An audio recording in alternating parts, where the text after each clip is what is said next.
تو وہ تو کوئی پروف دے رہا تھا, ایویڈنس دے رہا تھا, اس نے تو لفظ کا ترجمہ ایسے کیا ہے تو لہٰذا یوں ہونا چاہیے, یوں ہونا چاہیے, آپ دلیل سے اس کو جواب دیں. میں اس غلط فہمی کو دور کرتا ہوں. دیکھیں اگر بات دلیل کی ہوتی نا تو ساتھ بھی اسی مسلک سے عالم دین موجود تھے نا, وہ دلیل سے جواب دے رہے تھے. بات یہ تھی کہ انہوں نے گستاخانہ لہجہ استعمال کیا اور حضرت عثمان رضی اللہ تعالیٰ عنہ کے لیے غلط لفظ بول کے پھر قرآن پاک سے غلط استدلال کیا. اچھا یہ جو لفظ ہے جس کا ترجمہ نعوذ باللہ یہ بھاگنا اور فلاں فلاں کے لفظ سے کر رہا ہے, مر جا رہا ہے, جی اس طرح کی بات کر رہا ہے, تو اس طرح لفظ فرار قرآن کریم میں وقت کے نبی کے لیے موجود ہے. حضرت موسیٰ علیہ السلام کے لیے سورۃ الشعراء میں آیت نمبر 21 میں ہے فَفَرَرْتُ مِنْكُمْ لَمَّا خِفْتُكُمْ, تو ادھر مانا ہم پیچھے ہٹ جانا کرتے ہیں کہ میں تم سے ہٹ گیا, الگ ہو گیا, عزت احترام نبوت کے تقدس کو سامنے رکھتے ہوئے. اگر اس شخص کے دل میں حضرت عثمان سمیت کسی صحابی کی بھی رضی اللہ تعالیٰ عنہ اجمعین ذرہ برابر بھی عزت اور احترام ہوتا نا تو یہ کبھی بھی اس بات کو اس طرح نہ کہتا. تو نبی کے لیے اس لفظ کا ترجمہ یہ کیا کرے گا؟ تو یہ تو حضرت جہالت کی بات ہے. دو لفظ پڑھ کے اس طرح کی باتیں آگے کرتے ہیں, یا یہ لوگ ایجنڈے پر ہیں. میں ان کو ناواقف نہیں کہتا, واقعی یہ ایجنڈے پر ہیں اور ان کا کام ہے کہ اس طرح آ کر نا امت کے مقدسات میں ایک جو ہے نا اشکال اس پر پیدا کر دیا جائے, لوگوں کو اپنے اسلاف سے دور کر دیا جائے. اسامہ بھائی میں آپ کو ایک حدیث پاک کوٹ کرتا ہوں, نبی پاک صلی اللہ علیہ وآلہ وسلم کی روایت جامع ترمذی جلد نمبر 2 میں ہے, اب باب الفتن میں ہے, باب ما جاء فی علامات الساعہ میں ہے, اور اس کے راوی بھی حضرت علی ہیں رضی اللہ عنہ مجمعین.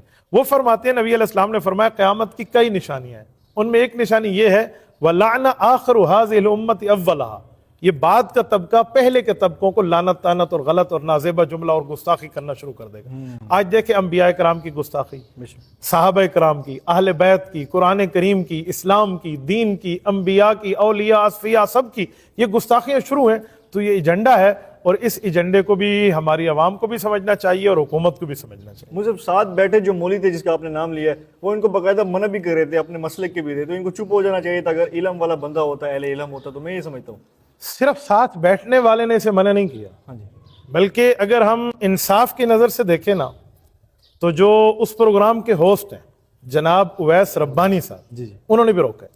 آپ نے کلپ دیکھے؟ ہاں, میں بھی ان پہ آنے والا بھی تھا, اویس ربانی صاحب پہ بھی میں سوال کرنے والا تھا آپ سے, لیکن آپ نے خود ہی, انہوں نے بھی روکا ہے. بالکل آواز آ رہی ہے. اور وہ شخص اویس ربانی صاحب کو میں بھی 1-2 انٹرویو دے چکا ہوں, میں اس شخص کو جتنا جانتا ہوں نا اس حد تک کہ وہ عالم نہیں ہے, حافظ نہیں ہے, وہ صحافی ہیں, لیکن ان کا ماشاءاللہ ایک اچھا مطالعہ ہے دین پر. انہوں نے بھی اس کو روکا ہے اور کہا یہ آپ الفاظ واپس لیں. بہت بڑی بات ہے حضرت.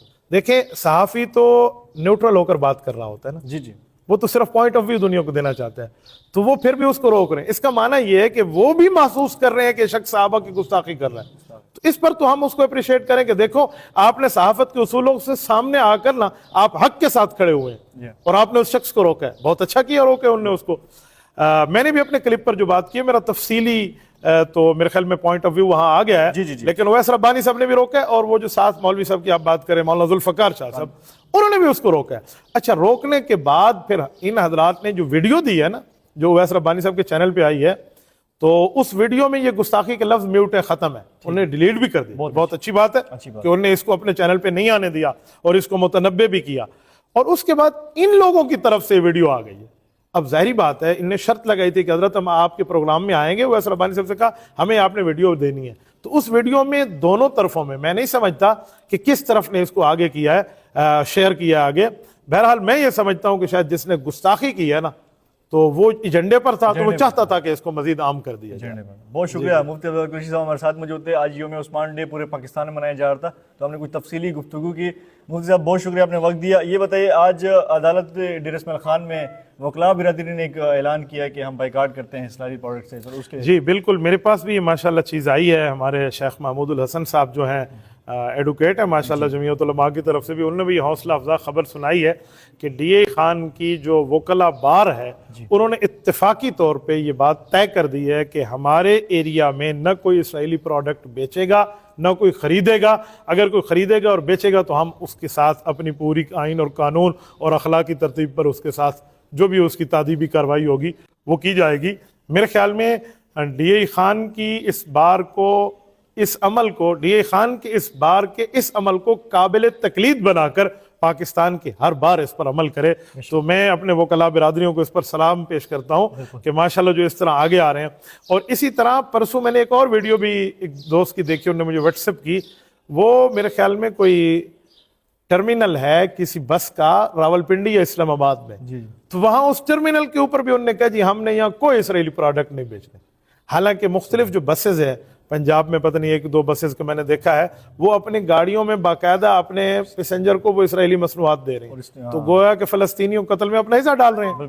میں کل پڑھ رہا تھا کہ 2100 ارب روپیہ غالباً اس کے لگ بھگ فیگر ہے جو سالانہ ان کو یہ اس مد میں دیتے ہیں اسرائیلیوں کو کہ آپ نے ہمیں اپنا فارمولہ دیا ہوا ہے. ہمیں کیا کہتے ہیں پاکستان سے بنا, جی پاکستان والا بھی ان کو جا رہا ہے.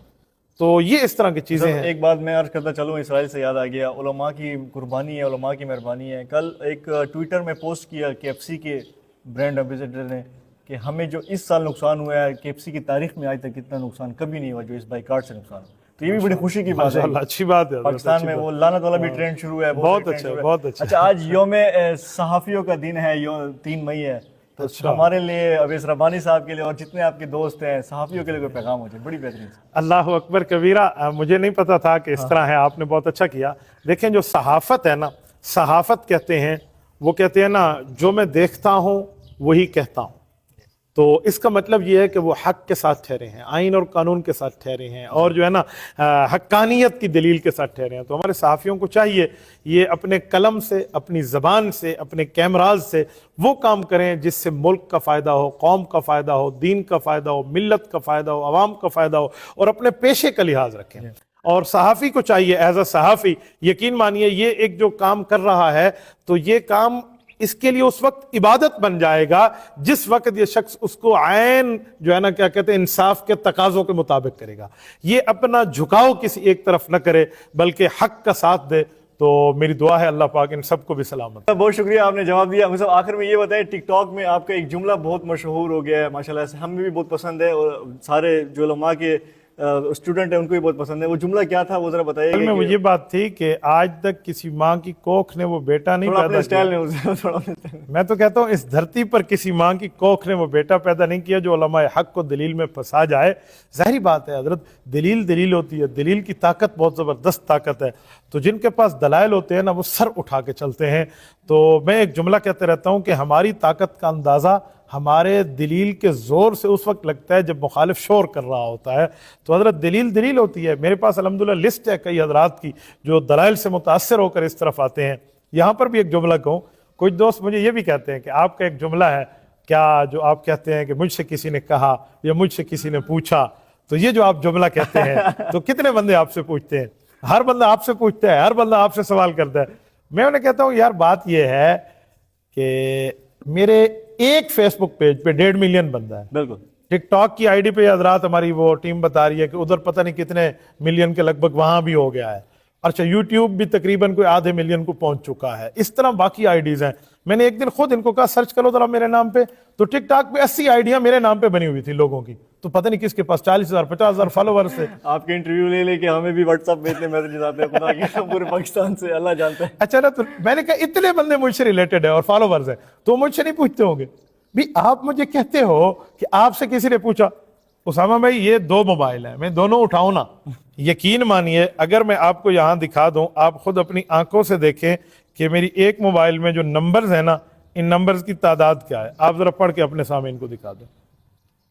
6,642 6,642 یہ کنٹیکٹ میکسیمم ہے. ٹھیک ہے, کسی کا بھی. اچھا, اس پر اگر میں واٹس ایپ کہوں تو واٹس ایپ آپ دیکھ لیں 1000+ میسیجز. تو اب یہ صرف ایک حضرت اس طرح مستقل طور کے اوپر ہے. ایک میں نیٹ چلاتا ہوں اور ایک میں جو ہے نا کال چلاتا ہوں, ایک ہی نمبر رکھ کے نا اس طرح. تو اتنے حضرات پوچھتے رہتے ہیں. لیکن یہ یاد رکھیں جو آپ پر اعتراض کرتا ہے نا تو 2 وجہ سے کرتا ہے. یا تو وہ ناواقف ہوتا ہے, پھر ناواقف کو جب دلیل پتہ چل جاتی ہے وہ چپ ہو جاتا ہے, اور یا بندہ وہ جیلسی ہوتا ہے. اور جیلس والے آدمی کو کبھی جواب نہیں دیا جاتا. اللہ کا ایک بندہ تھا, میں نے ختم نبوت میں آپ سے 2-3 دفعہ انٹرویو کیا, تو وہ اللہ کا بندہ مجھے آ کر کہتا ہے کہ تم نے ختم نبوت میں مفتی صاحب کے ساتھ بیٹھ کے اتنا بات کیا یہ تمہارا پیج اڑ جائے گا. میں نے کہا اللہ کرے یہ پیج بھی اڑ جائے, میں بھی اڑ جاؤں, ختم نبوت پہ ہم قربان, ہماری نسل اللہ آپ کی حفاظت فرمائے. یقین مانے میں ایک بات سمجھتا ہوں, عقیدہ ختم نبوت صرف مذہبی مسئلہ نہیں ہے. مذہبی تو یقیناً ہے لیکن صرف مذہبی نہیں ہے. یہ مسئلہ سیاسی مسئلہ بھی ہے کیونکہ ہمارے آئین میں طے شدہ ہے. تو یہاں پر جو بعض لوگ کہتے ہیں جی ہم خالصتاً مذہبی بات کریں گے سیاسی نہیں، تو میں نے کہا سیاسیت والوں کو ہم کہتے ہیں کہ یہ سیاسی مسئلہ بھی ہے اور مذہبی تو مسئلہ ہے ہی. بہرحال یہ ایمان ہے. آپ نے ان کو جو جواب دیا بہت اچھا جواب دیا، اللہ آپ کو خوش رکھے. جزاکم اللہ خیر. مفتی عبدالوہاب قریشی صاحب ہمارے ساتھ موجود تھے. یوم عثمان ڈے کے بارے میں کچھ موضوع میں نے بات کیا. بہت شکریہ مجھ سے. جزاکم اللہ خیر. اللہ حافظ.